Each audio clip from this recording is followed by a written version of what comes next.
Let us go ahead and learn how to solve advanced rational equations. We can look at this as solving rational equations part 2. So what we're going to do here is look at the steps for solving rational equations. These are going to be advanced rational equations, and then we're going to do some examples together. So how do we solve rational equations? You want to first find the least common denominator of the rational expressions. Once you find that, you're going to multiply both sides, every term on both sides of the equation by the least common multiple or least common denominator.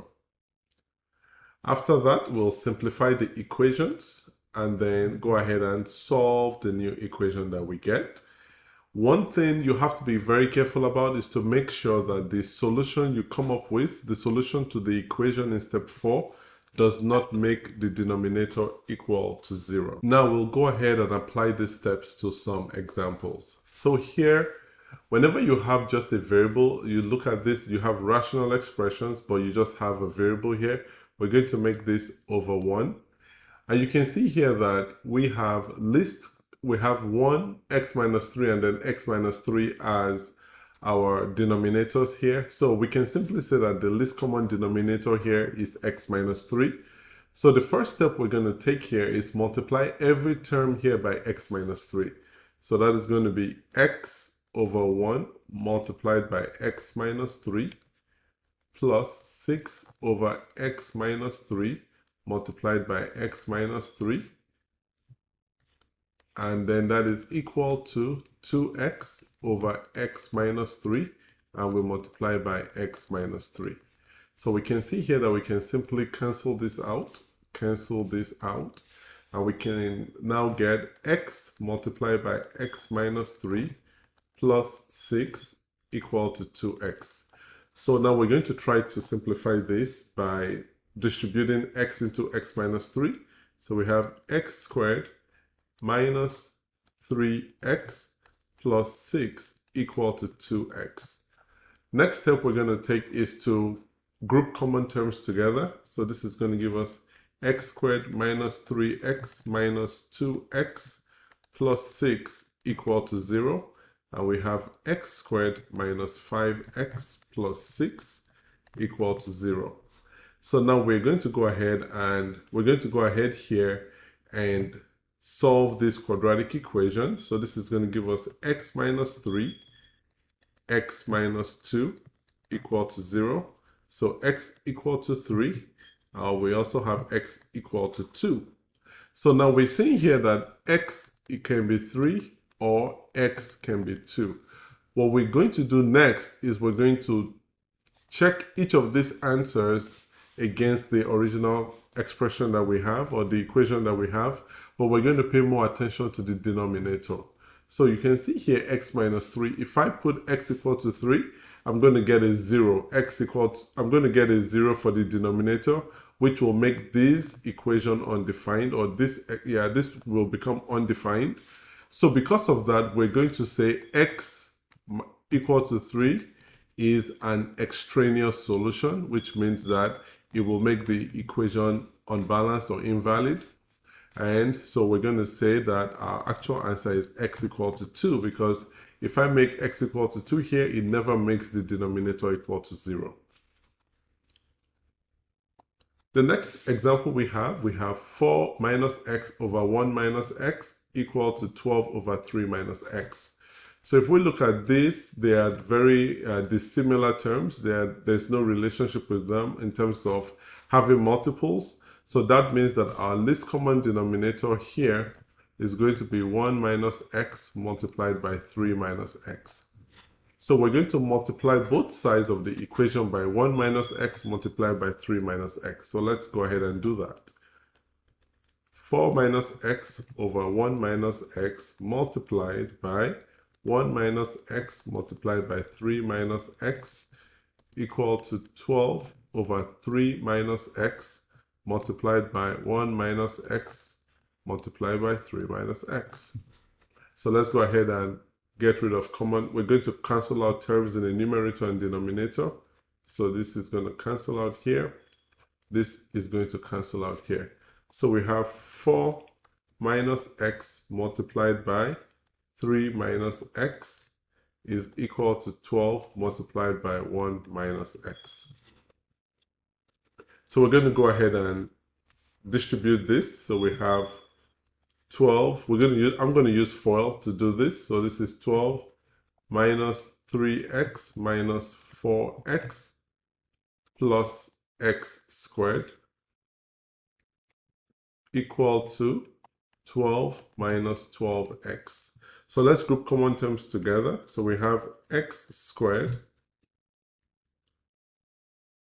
minus 3x minus 4x plus 12x plus 12 minus 12 equal to 0.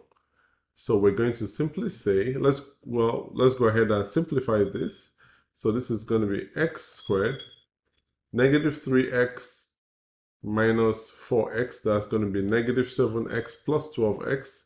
This is plus 5x, and this is going to give us 0 equal to 0. So we're going to have x multiplied by x plus 5 equal to 0. So if I bring that here, x multiplied by x plus 5 equal to 0, that makes x equal to 0, x equal to negative 5.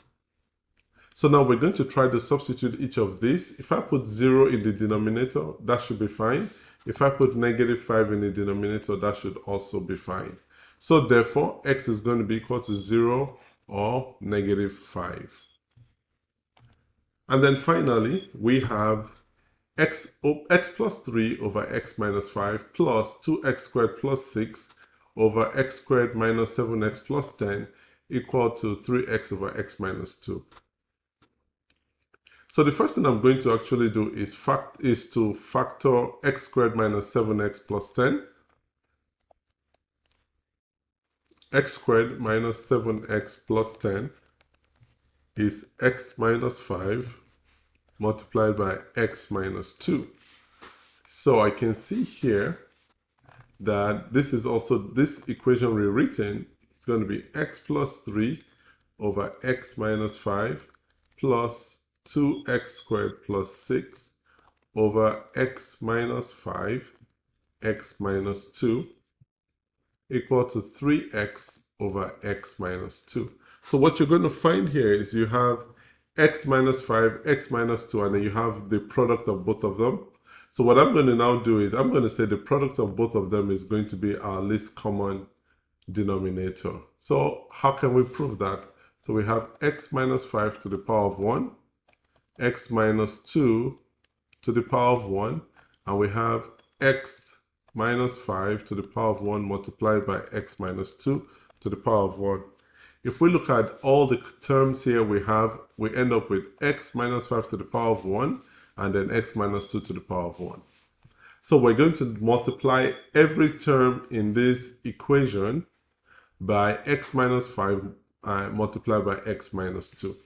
So we have x plus 3 over x minus 5 multiplied by x minus 5 multiplied by x minus 2 plus 2x squared plus 6 over x minus 5 multiplied by x minus 2, and we're going to multiply this by x minus 5 multiplied by x minus 2 equal to 3x over x minus 2 multiplied by x minus 5 x minus 2. So let's cross out common terms. We have x minus 5 and x minus 5 here. We have x minus 5, x minus 5, x minus 2, x minus 2. And then we have x minus 2 here and x minus 2 over here.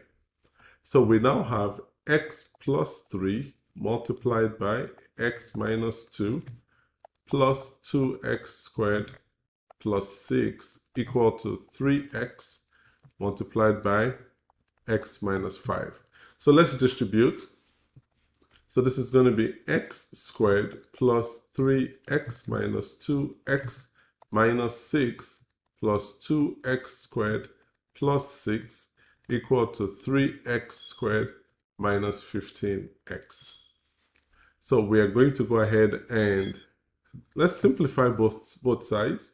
So we have x squared plus x minus 6 plus 2x squared plus 6 equal to 3x squared minus 15x. Okay, so we can still simplify. So we have here 3x squared plus x equal to 3x squared minus 15x. All right, so let's go ahead and we'll group common terms together. We have 3x squared minus 3x squared plus x plus 15x equal to 0, 16x equal to 0,